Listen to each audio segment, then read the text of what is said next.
Artificial intelligence മനുഷ്യൻ്റെ ജോലി തീർപ്പിക്കില്ല.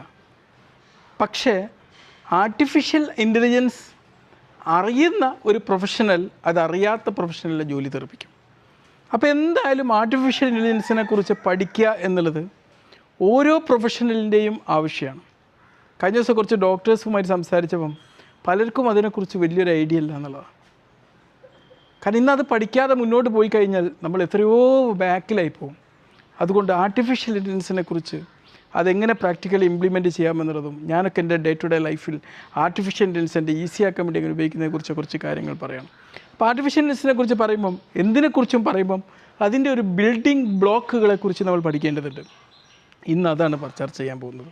Artificial ഇൻ്റലിജൻസിൻ്റെ ഹൃദയം എന്ന് പറയുന്നത് മെഷീൻ ലേണിംഗ് ആണ്. ഈ മെഷീൻ ലേണിംഗ് എന്താണ് ചെയ്യുന്നത്? അത് പുതിയൊരു കാര്യം പഠിച്ചെടുക്കല്ല ചെയ്യുക. ഇത് ഓൾറെഡി ഇൻ്റർനെറ്റിലും ഗൂഗിളിലും അതുപോലത്തെ